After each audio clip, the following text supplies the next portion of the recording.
નમસ્કાર, સંસદ અહેવાલમાં આપનું સ્વાગત છે। વડોદરા શહેર કોંગ્રેસ પ્રમુખ ઋત્વિજ જોશીએ વડોદરા મહાનગર સેવા સદનના અધિકારીઓ માસ સીએલ પર ઉતર્યા હોવાને લઈને આજના દિવસને મહાનગરપાલિકા માટે કાળો દિવસ ગણાવ્યો।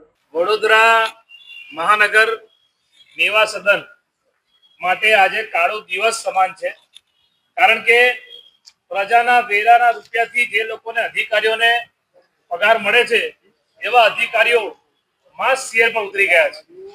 ત્યારે વડોદરા શહેરના મ્યુનિસિપલ કમિશનર બાબુજી આવા અધિકારીઓની સામે પગલાં લેવાની જગ્યાએ એ અધિકારીઓને પાછલા બારણે વડોદરા શહેરના મ્યુનિસિપલ કમિશનર સપોર્ટ કરતા હોય એવું મારું માનવું છે।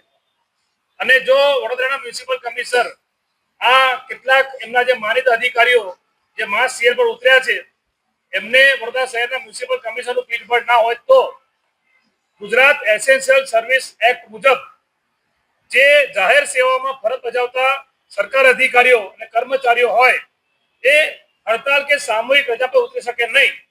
તો એ બાબતે વડોદરા શહેરના મ્યુનિસિપલ કમિશનરે આવા જે કેટલાક અધિકારીઓ છે એમની પર ફોજદારી ગુનો દાખલ કરવો જોઈએ। બીજી વાત કે વડોદરા શહેરના મ્યુનિસિપલ કમિશનર ઓછાને ભાજપના એક આગેવાન વધારે લાગે છે, ત્યારે જે ચૂંટાયેલા હોદ્દેદારો છે વડોદરા શહેરના મેયર હોય, સ્ટેન્ડિંગના ચેરમેન હોય, એમના ભાજપના નેતાઓ દંડક હોય અને આ મ્યુનિસિપલ કમિશનર આ લોકોના અંદરના શીત યુદ્ધ એ લોકોના આંતરિક ઝઘડામાં વડોદરાની પ્રજાને નુકસાન થઈ રહ્યું છે। વડોદરાની પ્રજાને જે પાયાની સુવિધાઓ મળવી જોઈએ એનાથી લોકોને નુકસાન થઈ રહ્યું છે, કારણ કે તમામ વિભાગો આજે કોર્પોરેશનમાં આ લોકો માસ સીએલ પર ઉતર્યા છે। ત્યારે આમે વડોદરા શહેરને 2 ટાઈમ પીવાનું ચોખ્ખું પાણી નથી મળતું, આમે સારા રોડ રસ્તા નથી મળતા, ડ્રેનેજનો પ્રોબ્લેમ છે, પાયાની સુવિધાનો અભાવ છે। ત્યારે મ્યુનિસિપલ કમિશનરના કહેવાથી આ અધિકારીઓ રજા પર ઉતર્યા એવું મને લાગે છે। કેમ?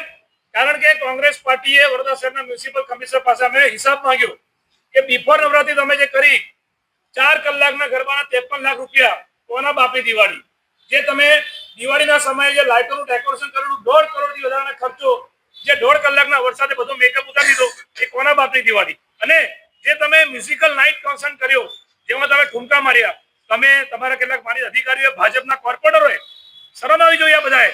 ત્યારે પ્રજા ત્રસ્ત છે, વડોદરામાં 2 ટાઈમ પીવાનું ચોખ્ખું પાણી નથી મળતું, ત્યારે આ અધિકારીઓ માસ સીએલ પર ઉતર્યા છે। આ કાળા દિવસ સમાન છે। કોંગ્રેસ પાર્ટીની રજૂઆત છે, મુખ્યમંત્રીને ફરિયાદ કરવા આવ્યા છે કે પહેલું તો આ જે અધિકારીઓ છે જેમને આ રજા પર ઉતર્યા છે ત્યારે એમને કાયદો યાદ કરવા માંગુ છું કે ગુજરાત એસેન્શિયલ સર્વિસ એક્ટ મુજબ એવું કરી શકે નહીં, અને જો કરવું હોય તો એમની સામે ફોજદારી ગુનો દાખલ થવો જોઈએ। બીજું કે પોતાની સત્તાનો દુરુપયોગ કરીને જે અધિકારીઓ કર્મચારીઓ જે ત્રાહિત વ્યક્તિઓને ફાયદો પહોંચાડવા માટે જે કામ કરતા હોય છે એમની સામે પણ ભ્રષ્ટાચાર નિવારણ અધિનિયમ 1988 ગંભીર ગુના દાખલ થઈ શકે, પરંતુ એ પણ થયું નથી। ત્યારે અમે કલેક્ટરશ્રીના માધ્યમથી ગુજરાતના મુખ્યમંત્રીના ફરિયાદ આપવા જઈ રહ્યા છે કે ભારતીય જનતા પાર્ટીના નેતાઓ અને આ કેટલાક અધિકારીઓની મિલીભગતના કારણે આખું વડોદરા શહેરની પ્રજા શું કામ ભોગવે। ત્યારે આવા ભ્રષ્ટ અધિકારીઓ જે છે એમની સામે તપાસ થાય। હું તો એવું કહું છું કે જ્યારે આ લોકો ફરજ પર જોઈન થાય છે ત્યારે એમની સંપત્તિ પણ જાહેર કરવાની હોય કે પહેલા કેટલી સંપત્તિ હતી, આજે કેટલી સંપત્તિ છે। જે અધિકારીઓ રજા પર ગયા છે, કેટલાક અધિકારીઓને વડોદરા શહેરના મ્યુનિસિપલ કમિશનરે મોબાઈલ સ્વિચ ઓફ કરી દીધા છે, એમના ફોન નથી લાગતા। એટલે મારું ચોક્કસપણે એવું માનવું છે કે શહેરના મ્યુનિસિપલ કમિશનરના કહેવાથી આ માસ સીએલ લીડર પર આ લોકો ઉતર્યા છે। ત્યારે જે ભાજપના આંતરિક ઝઘડા અને કમિશનરના આંતરિક ઝઘડામાં વડોદરાની પ્રજા શું કામ ભોગવે એ અમારો પ્રશ્ન